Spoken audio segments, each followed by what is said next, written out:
Welcome back to Global Semester, where we're all about becoming better cross-cultural representatives of King Jesus, both locally and globally.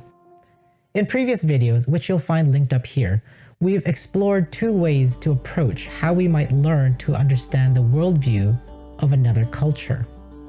We've used the missiological approach, which is helpful for a first-pass encounter to describe cultures as mixtures of honor-shame, power-fear, and innocence-guilt. We've also looked at the anthropological approach, which is most useful for long-term immersions in a culture and emphasizes concepts like cultural relativity, critical realism, cultural immersion, cultural anthropology, and linguistic anthropology. This approach aims to help us gain intercultural communication competence. In today's video, we will begin to explore the third way, which we will call the theological approach. The theological approach is an attempt to discover a culture's meta-narrative, or grand narrative that makes sense of who they are and what values they hold and to where they are headed. The terms meta-narrative and grand story mean exactly the same thing. The term was first coined by the postmodern French philosopher Jean-François Lyotard, who critiqued the meta-narrative of modernism.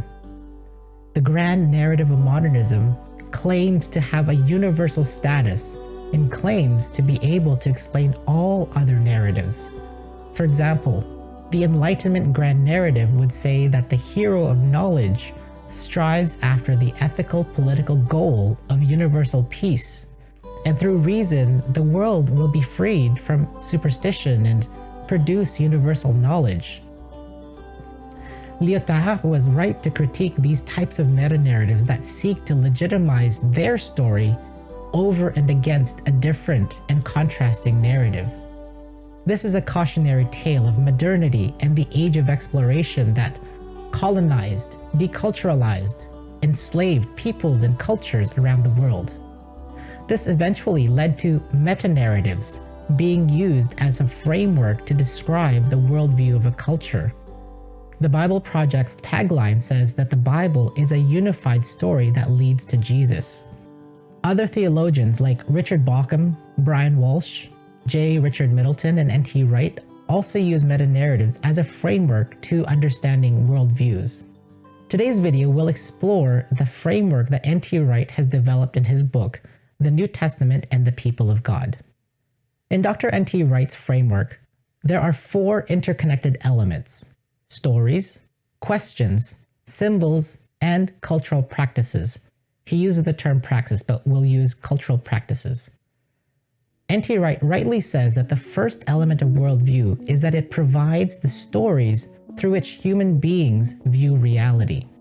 In other words, the stories that people of a culture tell each other reinforces their sense of cultural identity, who they are, and vocation, what they're meant to be and do in this world.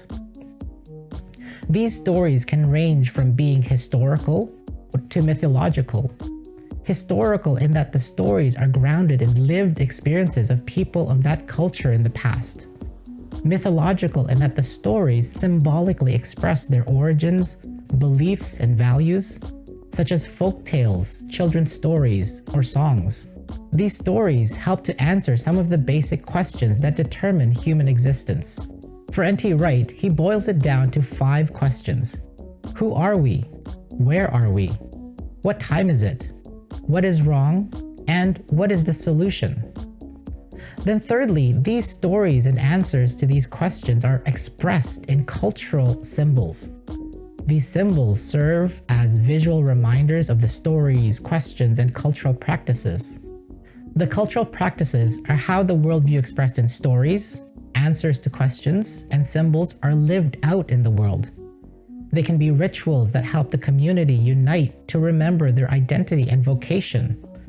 Or they can be the values that they express in how they behave to people within their community and to people outside of the community.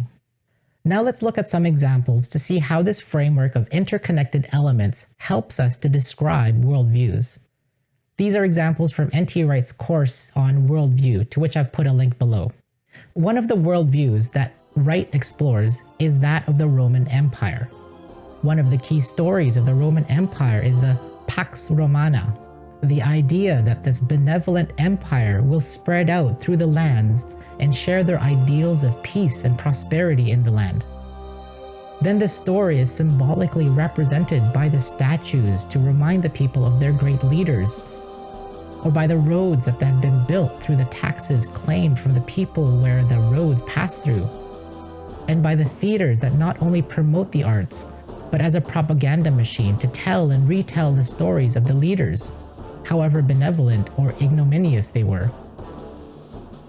Then the cultural practices that serve to reinforce this peace and prosperity of the Roman Empire are the hierarchical governing bodies and stratifications of society that include Caesar at the top and slaves at the bottom. And it is practiced in the army that has proven to be effective and brutal in its conquests and its maintenance of peace. Through this story, these symbols, and these cultural practices, here are the answers to the worldview questions. Who are we? Well, we're the Romans. Where are we? We are living and conquering the known world. What time is it? We are living and ushering the dawn of a new age. What's wrong? We have to deal with rebellion of those who go against us and who don't understand and who do not adhere to our values and laws that promote peace and prosperity. So what's the solution? We bring in the army to deal with them, and if necessary, subject the perpetrators to the most brutal and inhumane punishments that will make others think twice about rebelling. Another culture that Dr. Wright explores, both in his book and in the course, is the Jewish worldview at the time of Jesus. For Wright, the characteristic stories from the Hebrew Bible are the creation and rebellion narratives in Genesis 1 to 11, the calling of Abraham, salvation from slavery and the Sinai covenant, the conquest of the land, the various leadership of the judges, kings, and prophets, the exile, the promise of return and the New Jerusalem, the Esther story, the story of the Maccabees, and in the future, the resurrection of the dead and final judgment. From these stories come the symbols of Tanakh, temple, land, and Jewish identity that are enacted through the practices of Passover, Purim, and Hanukkah, the public reading of the Tanakh, Shabbat, circumcision, and dietary laws. And for Wright, here are his analysis of their answers to the worldview questions. Who are we? We are Israel, the chosen people of the Creator God.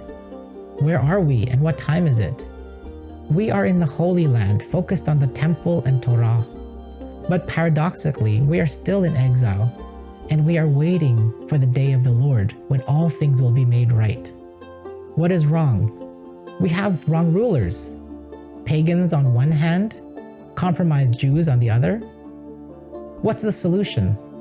Well, our God must act again to give us the true sort of rule, that is, his own kingship, exercised through properly appointed officials, like a true priesthood or possibly a true king. And in the meantime, Israel must be faithful to her covenant charter. And the third worldview that N.T. Wright explores is the Jewish Gentile Christian worldview of the first century, whose stories continue from Jewish worldview stories previously, but also includes the life, death, and resurrection of Jesus of Nazareth and the giving of the Holy Spirit. Jesus is the main symbol, and the main cultural practices are baptism and the Lord's Supper. Here are Wright's analysis of their answers to the worldview question. Who are we? We are a new movement in continuity with the people of Israel, and yet distinguished from the Jewish world in virtue of the crucified Jesus and the divine Spirit, and our fellowship in which the traditional Jewish and pagan boundary markers are transcended. Where are we and what time is it? We are living in the world that was made good by the God we worship, but we are surrounded by neighbors who worship other idols that are at best parodies of the truth. Humans in general remain in bondage to their own gods, who drag them into a variety of degrading and dehumanizing behavior patterns. As a result, we are persecuted because we remind the present power structures that there is a different way to be human, and that because of King Jesus, their own claim to absolute power is called into question. Thus, we are living in a liminal time of the already and the not yet, where the rule and reign of God in Jesus can be seen among the church, but the mustard seed of the kingdom has not yet grown into a great oak tree. So what is wrong? Idolatry and injustice still abound. In particular, persecutions arise from outside forces, and heresies and schisms fracture the community from within. What is the solution? Israel's hope has been realized. Through the life, death, and resurrection of the true King, Jesus, the Jewish Messiah, God has enacted decisively to defeat evil and death, and to create a new covenant people through whom God will continue his mission to reconcile the world to himself. And through his own Spirit and his people, the values of doing justice and righteousness, peace and unity, community and cooperation will be enacted to properly represent God to the nations and to address the problems of idolatry and injustice in the world. To summarize, in the theological approach to understanding worldviews, stories are important, because the stories that we tell each other tell us who we are, what values we hold, and they tell us what we're meant to do in this world. For theologian N.T. Wright, the four elements to look for are stories, symbols, cultural practices, and answers to worldview questions. Sometimes we can readily identify these four elements, but sometimes we can't. Instead, what we found helpful is to keep searching for the stories that people tell each other, then simply ask these questions. What are the values that are implicit in these stories? How do these stories contribute to the cultural identity? What do these stories tell us about the cultural vocation? Now, when I mentioned at the beginning of this video, I mentioned Jean-François Lyotard and his critique of the modernist and Enlightenment meta-narrative. Lyotard was correct in that these meta-narratives that people have claimed, they've claimed it to be universal, but yet they've claimed it as over and against other worldviews and other cultures in order to legitimize their way of thinking and their way of doing things. So we need to resist, as followers of Jesus Christ, to start from that posture, to start from that understanding. We need to respect them as a culture worthy to be taken seriously as a culture and as a people group. We need to be careful and a little bit more restrained as we proclaim the story, the unified story of the Bible that leads to Jesus, and making the claim that it poses a universal meta-narrative. In the next videos, we'll continue to explore these worldview stories that are told in various cultures. Well, what do you think? What is the role of stories in describing worldview? Share your thoughts down below, subscribe today, and as always, you can check out more videos right now. Until next time, Shalom v'chesed ve'emet, my friends.